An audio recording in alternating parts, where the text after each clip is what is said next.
अच्छा, तो बच्चों इससे पहले मैंने आपको पत्र सिखाया था कि पत्र कैसे लिखा जाए, है ना।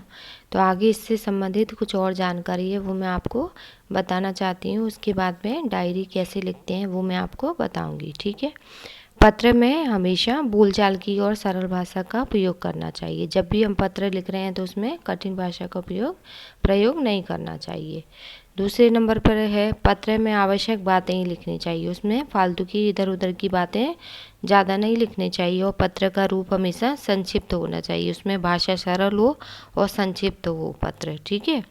मित्र या सखी के लिए, मतलब अपने दोस्त के लिए या के लिए तुम सर्वनाम तुम का प्रयोग कर सकते हैं। और हमसे जो बड़े हैं उनके लिए आप सर्वनाम का प्रयोग करना चाहिए, ठीक है। पत्र में सबसे ऊपर बाईं ओर अपना पूरा पता और तारीख लिखनी चाहिए। ये सारी चीज़ों का जब हम पत्र लिख रहे हैं उसमें ध्यान देना चाहिए, ठीक है। अभी है पत्र समाप्त होने पर नीचे बाईं ओर पत्र लिखने वाले का संबंध और उसका नाम लिखना चाहिए, ठीक है। अब ये संबोधन, अभिवादन आदि की तालिका यहाँ पर दी है।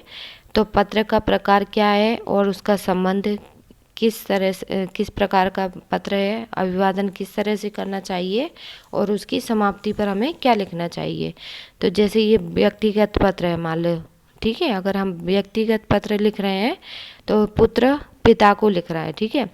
तो पूज्य और पूज्यनीय पिताजी, इस तरह से उसका अभिवादन करना चाहिए, ठीक है। फिर उसके आखिरी में जो लिखा जाता है शब्द वो है वाक्य जो लिखा जाता है उसमें आपका आज्ञाकारी पुत्र, ठीक है, आपकी आज्ञाकारी पुत्री। इस तरह से हम उसका आखिरी का जो भाग रहता है वो पूरा समाप्ति पर, उसकी पत्र की समाप्ति पर लिखते हैं, ठीक है ना।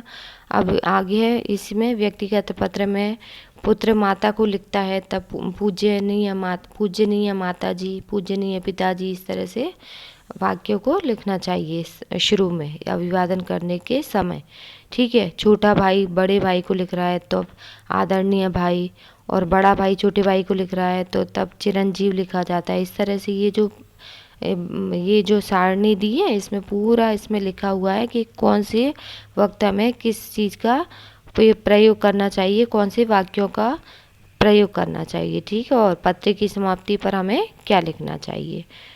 उसके बाद है व्यवसायिक पत्र, ठीक है। अब व्यवसायिक पत्र में पुस्तक विक्रेता को अगर हम पत्र लिख रहे हैं, ठीक है, तो पुस्तक विक्रेता को या बैंक मैनेजर को, व्यापारी या दुकानदार को, इनमें से किसी को जब पत्र लिख रहे हैं तो उसमें क्या आएगा, महोदय या महोदया, ठीक है, श्रीमान, प्रबंधक, इस तरह से यहाँ पर संबंध जो हमारा दूसरे नंबर का ही बॉक्स है ना, उससे संबंध उसको संबोधन करना चाहिए, ठीक है। और आखिरी में आता है भवदीय या भवदीया, ठीक है। यहाँ पर भवदीय शब्द का उपयोग किया जाता है आखिरी में। फिर कार्यालय पत्र है, तो कार्यालय पत्र किसी विभाग के अधिकारी को लिखा जाता है या समाचार पत्र के संपादक को लिखना है तो क्या आएगा, मान्यवर महोदय या श्रीमान संपादक महोदय। इस तरह से ये पत्र की शुरुआत करनी पड़ती है और आखिरी में उसको भवदीय, निवेदक या प्रार्थी नीचे लिखा जाता है पत्र की समाप्ति पर, ठीक है। फिर प्रार्थना पत्र है, तो प्रार्थना पत्र जैसे प्रधानाचार्य को लिखा है या किसी अधिकारी को, ठीक है, तो श्रीमान प्रधानाचार्य महोदय, और फिर या मान्यवर महोदय, ठीक है। अब नीचे है विनीत या प्रार्थी या कृपा कांची, ठीक है, ये आपका आज्ञाकारी शिष्य। इस तरह से आखिरी में पत्र की समाप्ति पर ये सब लिखा जाता है। इसको अगर अच्छी तरह से ध्यान से हम देखेंगे और ध्यान रखेंगे तो किसी भी प्रकार का पत्र होगा तो वह हम आसानी से लिख सकते हैं, ठीक है। अब आगे है डायरी, ठीक है। अब डायरी कैसे लिखी जाती है और डायरी में हमें किस किस चीज़ का ध्यान रखना चाहिए डायरी लिखते समय, तो वो मैं आपको बताऊंगी, ठीक है ना। आज है डायरी लेखन कैसे किया जाए, डायरी क्यों ज़रूरी है और डायरी कैसे लिखी जाती है। तो सबसे पहले डायरी लेखन में, डायरी शब्द अंग्रेजी भाषा का डायरी के लिए हिंदी में दैनंदिनी या दैनिक आदि शब्दों का प्रयोग किया जाता है, ठीक है।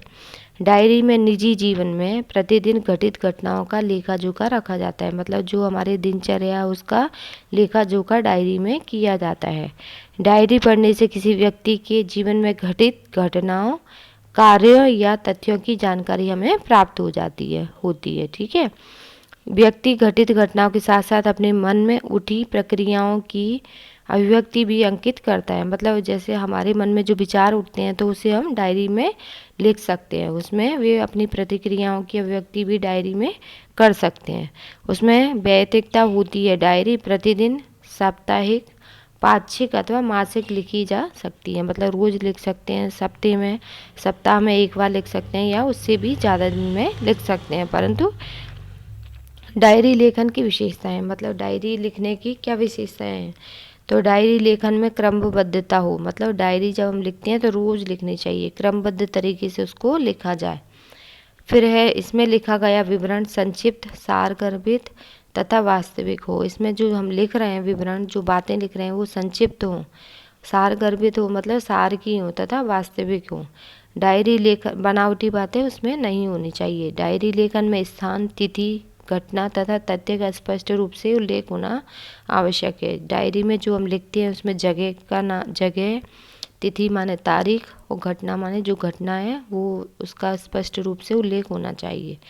डायरी करते समय आलोचना, टीका टिप्पणी, बनावटीपन, काल्पनिकता, चित्रवर्ण, अनावश्यक विस्तार से बचना चाहिए। ठीक है। आलोचना मतलब किसी की बुराई या किसी के बारे में अपशब्द, किसी के बारे में कुछ कहना सुनना, ये सब बातें डायरी में नहीं लिखना चाहिए। ठीक है। डायरी लेखन के लाभ। अब डायरियाँ तो सभी लिखते हैं, परंतु डायरी लिखने से हमें क्या लाभ होता है, तो उसमें यहाँ पर दिया गया है कि डायरी लेखन के बहुत सारे लाभ हैं। ठीक है। इससे जीवन में घटित घटनाओं की जानकारी प्राप्त होती है। हाँ। फिर है डायरी में तथ्यों का उल्लेख रहता है। इसी कारण व्यक्ति दिन भर जो अच्छे बुरे काम करता है उसका उल्लेख भी रहता है। इससे धीरे धीरे वो बुराइयों से बचा जा सकता है। मतलब क्या कहना है कि यदि हम डायरी लिखते हैं, ठीक है, तो डायरी में क्या है, हमसे जो भूलें हो जाती हैं, जो हम काम करते हैं कभी अच्छे बुरे, तो जो हमने गलतियां कर दी हैं तो वो गलती है जब हम एक बार डायरी में लिखते हैं तो हमें उसका वो होता है कि भाई हमने आज इतना गलत काम किया है, या फिर आज हमसे जो गलती हो गई, आज हमने इस काम में देरी की तो इसलिए ये परेशानी हुई। तो वो कामों को ध्यान में रखकर उसकी बुराइयों से बच सकते हैं। मतलब आगे हम वो काम ना करें, वो सीख सकते हैं।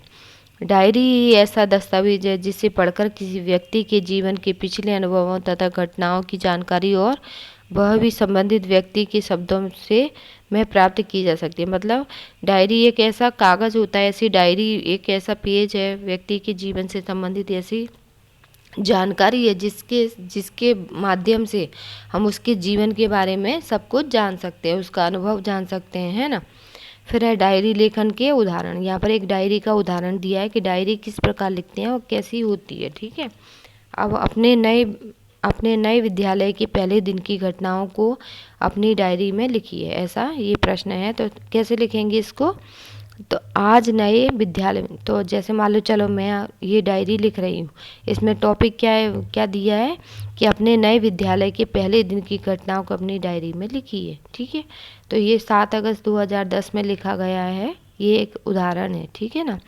आज नए विद्यालय में मेरा पहला दिन था। ये सिर्फ सादा भाषा में, भाषा एकदम कठिन नहीं है इसकी, एकदम सिंपल सादा भाषा में ये इसका लिखा गया है, लिखी गई है। डायरी का एक पेज है।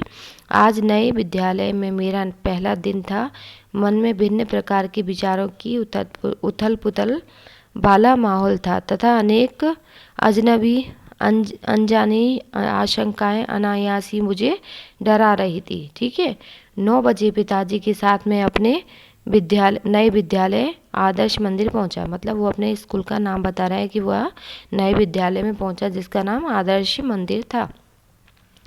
प्रधानाचार्य कक्ष में जाने पर उन्होंने मुझसे कुछ प्रश्न किए जिसके मैंने उत्तर दिए। मेरे उत्तरों से वे संतुष्ट नजर आए। उन्होंने मुझे प्रवेश के लिए निर्धारित फॉर्म दे दिया। मन को राहत मिली। थोड़ी ही देर में शुल्क आदि जमा करवाने के बाद मैं अपनी नई कक्षा में पहुंच गया।